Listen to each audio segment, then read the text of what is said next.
السلام عليكم ورحمة الله وبركاته. الشمع كفوني هردفتوني أورمتي يوتيوب جرى سنين جتا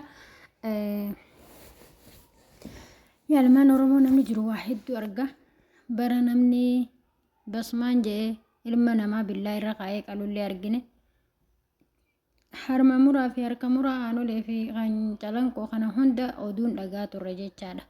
Garuu waan oduun dhagaa turre san kacaalu jechuudha kan amma nurratti deemaa jiru.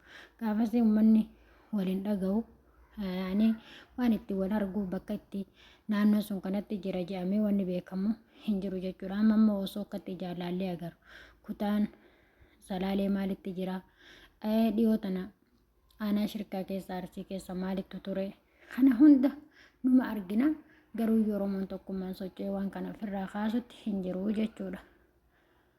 Amma dhuguma yoo dubbanne warroonni qaama mootummaa wanni har'a isaan miidiyaa kanarratti maxxansan jechuudha. Wallaahi waan nama qaanfachiisu. Lubbuu namaa caalaa isaan inumaa misooma. Wanni isaan misoomsan maalidha? Nageenyi isaan lallaban nagaan hin jiru. Uummanni Oromoo erga nagaa dhabee tutturee jira. Haati Oromootu maal jetti mee dhaggeeffannee walitti yaadachaanu. Wallahi dhugaa ilmaan Oromoo rabbummaan haa baasu.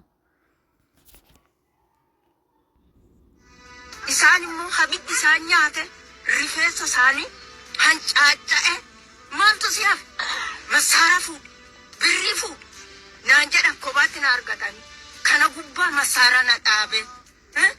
Amma immoo mootummaa maaliif eessa geenya biyya dhalanne eessa geenya baddaan nu danda'a girabaa gadi fixaa han jedhan.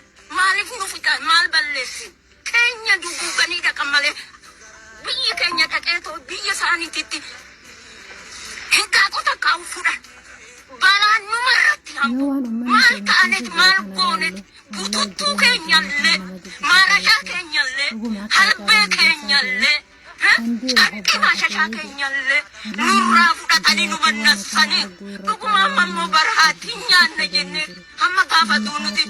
Wallahi lazim rakkoo meeqatti rakkattee guddifatte yoo akkasitti ciibsanii akka walitti gorra'an uummata kana wajjin biyya takka keessa hin jiraannaa yoo jedhame hedduu takka ulfaata. Garuu Oromoon wallahi walillee hin quuqamu. Miidiyaa irratti namoyyuu chaanaala ofii guddifatu waan adda addaa wallahi hin qaanfadde. Wallahi ani waan tokko fidee miidiyaa kanarratti osoo namoonni dhageettii qaban irraa dubbataa jiran ani immoo fiigee waan kana maxxansuun natti ulfaata wallahi. Maaliif jennaani wanni kun waan taphaatii miti waan qoosatii miti lubbuu namaati. Haadha akka ummaa teenyattu gadi ba'ee ala keessaa akkasitti bu'aa jechuudha. Wallahi hedduu natti dhagahame misiyyoo dubaraa xiqqishoo abbaan isii jalaa ajjeefame obboleessa wajjin.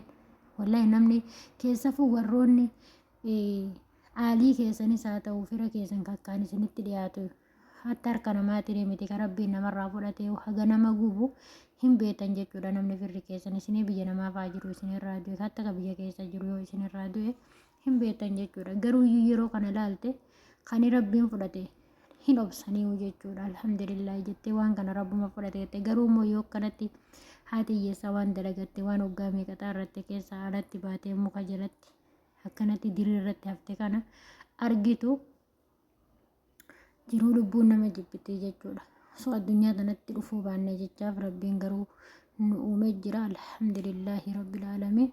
Wallahi gaahamtuu tana rabbi nurraa haa deebisu. Wallahi waan qeerii qabu rabbi bakka nu haa buusu. Dhugaa hedduu takkaan namatti ulfaata jechuudha. Wallahi haalli uummanni keenya keessa jiru. Wallahi Itoophiyaa keessa namni nagaan qabu waa meeqan uummanni keenya miidhamaa jira. Kaan fuudhanii ilmaan isaa waraanatti oofu yoo ta'e kaan immoo gibira humnaa ol gaafachuu yoo ta'e. Wallahi hedduu dadhabamee jira biyyi Itoophiyaa kun jibbisiifamee jira. Namni jibbe wallahi bakka keessaa dhaqu dhabe malee. Wallahi rabbiin furmaata nu haa fidu. Ani hedduu akka mataa kiyyatti hedduu natti dhagahame jiraachuu lubbuun kiyya na jibbitee jechaadha. Dhugaa gaa uummata keenya kana rabbiin isaanii haa dirmatu. Rabbiin hin jarjaru qabaan rabbii jabduudha. Rabbiin uummata kana gaa wallahi warra aangorra jiru kana aangoo tanarratti jalaalamii kan jiraatan isaanitti fakkaata. Garuu aangoon zalaalamii tan rabbii tokkichaa qofa. Inshaallah rabbiin akka godhee nama kana nurraa lafa haa kaa'u. Wallahi bara kana hedduu nama jibbisiisa. Namni kan nama ajjeese seeratti hin dhiyaatu taa'ee nyaata. Namni isaa argitanii adabbii isa fakkaatu isaaf kennu hin jiru. keessa fuudhiin ilmaan Oromoo kun hedduu nama gaddisiisa jechuudha. Akkaataa uummanni keenya keessa jiraataa jiru. Wallahi waggaa meeqa dura yaadadha. Mucayyoo wayii biyya Arabaa kanarraa daa'ima galfatte.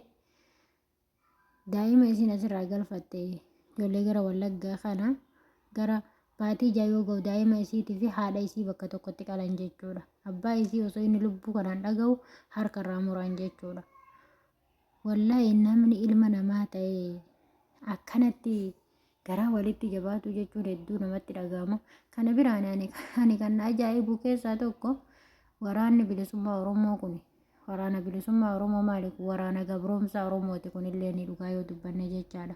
Maaliif jennaan namni dhuguma yoo bar gaara keessa tattaanii gizee fursaa argatan gizee dachiin qalal jette gadi ori'anii isaanillee uummata miskiina kana rakkisan irraa saamu nyaatan.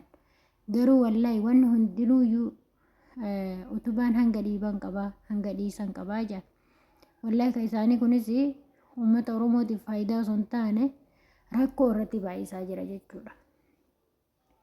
Wallahi warri gaaraa kunis osoo aangootti dhufee akka ija Oromoon soora nama qoobsu eelee irratti beekanii akka joosanii warri gaaraa kunis osoo Rabbiin gara aangoo isaan fidu taate Abiyyi caalaa nama guban jechuudha. Abiyyi caalaa nama nyaatan isaanillee qalanii.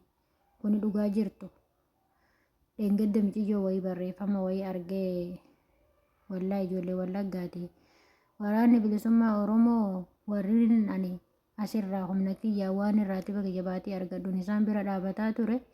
Humnaan tiyya waggaa dheeraaf yeroo dheeraaf Finfinnee tursiisee qe'ee kiyyatti hin gala jettee galte amma dhufanii birrii 50 fiddu malee jedhanii uummata tiyya rakkisaa jirani. Namni harka irraa nyaate deebi'ee hin nyaatu jechuudha. Warri gaaraa kunis nama gaarii miidiyaa irratti fidanii gizee nama haasofsiisan jechuudha. Akka waan gaarii namaa godhanii fakkeessanii haasofsiisan. Kuni nama kijibuuf isaanillee kijibaa fi malee dhugaa yoo dubbanne waraanni bilisummaa Oromoo qajaan kunilleen wallahi Oromoo fayyadaa hin jiru. Waan tokko Oromoo fayyadaa hin jiru. Dhuguma naannoo kam qabatan. Akkuma saree maraattee gooroo taanittis gaafa isaan argaman Abiyyiin dhaqee gooroo san barbadeessa. Gaafa isaan bakka taanittis argaman. Dhaqanii waraanni sun waraana akka isaaniiti.